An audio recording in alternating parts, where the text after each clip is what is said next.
नमस्कार, आप देख रहे हैं सी न्यूज भारत और मैं हूं आपके साथ प्रिया श्रीवास्तव। वक्त हो गया खास खबर का।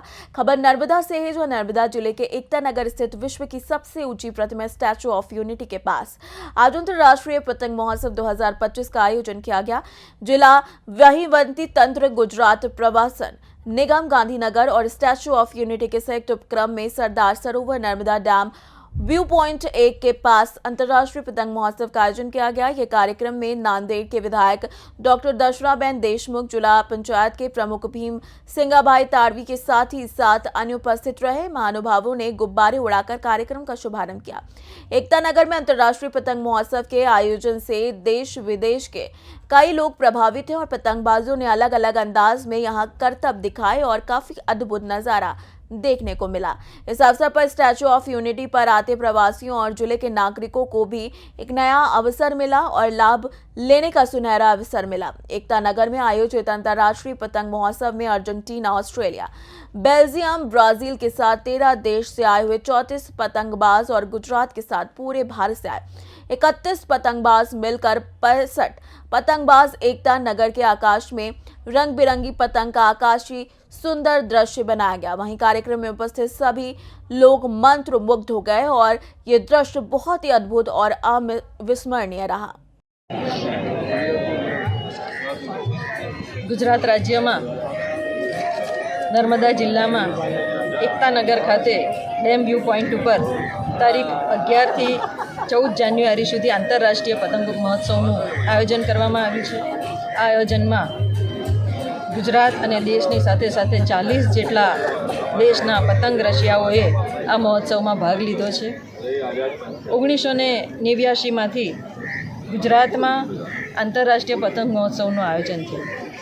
જ્યારે સૂર્ય મકર રાશિમાં ઉત્તરા દિશા તરફ પ્રયાણ કરે છે ત્યારે ઉત્તરાયણ કહેવાય છે અને ગુજરાતમાં આ ઉત્તરાયણનો તહેવાર ખૂબ જ હર્ષ અને ઉલ્લાસથી મનાવવામાં આવે છે। એની સાથે ધાર્મિક સાંસ્કૃતિક એક મહત્ત્વ પણ જોડાયેલું છે। ઉત્તરાયણના દિવસે અનેક પતંગ રસિયાઓ પોતાની પતંગ આકાશમાં ચડાવે છે ત્યારે કાયપો છે ના નારા સાથે આખું ગગન ભરાઈ જાય છે અને લોકો હર્ષોલ્લાસથી પતંગોત્સવ મનાવે છે। પણ પતંગોત્સવની આ ઇતિહાસ ખૂબ જૂનો છે।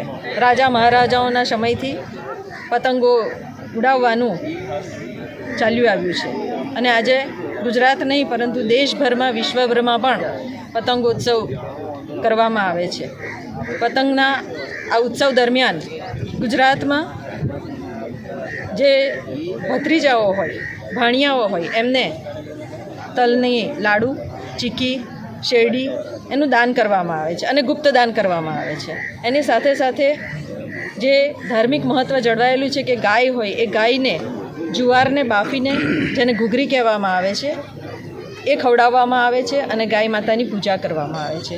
આમ વર્ષોથી અને પરંપરાઓથી ચાલી આવતી આ પરંપરાને ધાર્મિક સંસ્કૃતિ સાથે જોડાઈને પણ ઉજવવામાં આવી રહી છે। ત્યારે આ ગુજરાતનો આ પતંગોત્સવ સર્વે પતંગ રસિયાઓને ખૂબ ખૂબ શુભકામનાઓ સાથે એમને ખૂબ ખૂબ અભિનંદન પાઠવું છું કે એમની પતંગ આકાશમાં ઊંચી ઉડાન ભરે અને એમના જીવનના લક્ષ્યો જે લીધા હોય, જે જીવનની એમણે એક નિર્ધારિત કર્યું હોય લક્ષ્ય, એ નિર્ધારિત લક્ષ્યને પણ પામવા માટે આ પતંગ ખૂબ ઊંચે સુધી ઉડે અને એની સાથે સાથે આ ગુજરાતનો વિકાસ પણ એટલી જ આગળ વધે એવી હું મા નર્મદા મૈયાને પ્રાર્થના કરું છું અને સૌને ફરી ફરીને ખૂબ ખૂબ શુભેચ્છાઓ પાઠવું છું।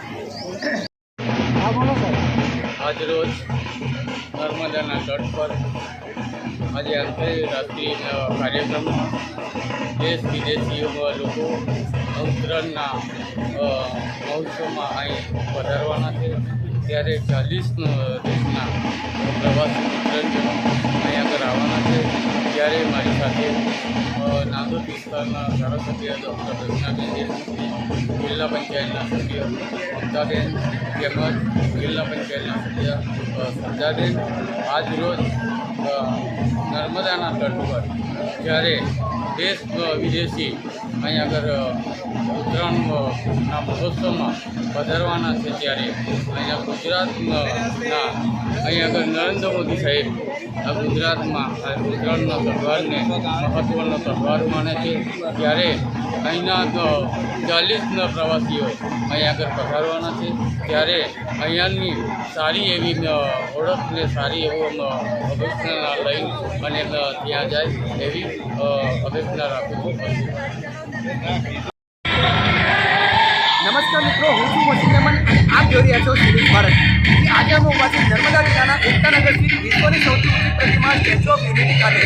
જે હવે ઉત્તરાયણ પર્વને હવે ગણતરીનો સમય બાકી રહ્યો છે ત્યારે દર વર્ષની જેમ આ વર્ષે પણ નર્મદા જિલ્લાના એકતાનગર સ્થિત વિશ્વની સૌથી ઊંચી પ્રતિમા સ્ટેચ્યુ ઓફ યુનિટી ખાતે આંતરરાષ્ટ્રીય પતંગ મહોત્સવનું આયોજન કરવામાં આવ્યું છે. આ પતંગ મહોત્સવમાં વિવિધ દેશોમાંથી આવેલા પતંગબાજો અને ગુજરાત સહિત સમગ્ર દેશમાંથી આવેલા પતંગબાજો વિવિધ પતંગો ચગાવીને અવનવા કરતબો બતાવી રહ્યા છે. ત્યારે આપણે અહીંયા કેમેરામાં જોઈ શકો છો કે વિવિધ દેશોમાંથી આવેલા પતંગબાજો વિવિધ પતંગો ચગાવીને અવનવા કરતબો બતાવી રહ્યા છે. સ્ટેચ્યુ ઓફ યુનિટી ખાતે આંતરરાષ્ટ્રીય પતંગ મહોત્સવના આયોજનથી દેશ વિદેશના પતંગબાજોના અવનવા પતંગોના કરતબો અદ્ભુત અવસર સ્ટેચ્યુ ઓફ યુનિટી ખાતે આવતા પ્રવાસીઓ અને જિલ્લાના નાગરિકોને લાભ લેવાની સોનેરી તક મળી છે. અહીંયા આયોજિત પતંગ મહોત્સવમાં 13 દેશમાંથી આવેલા 34 પતંગબાજો અને ગુજરાત સહિત સમગ્ર ભારતમાંથી આવેલા 31 મળીને કુલ 65 જેટલા પતંગબાજો એકતાનગરના આકાશમાં રંગબેરંગી પતંગનું આકર્ષિત દ્રશ્ય ઊભું કર્યું છે.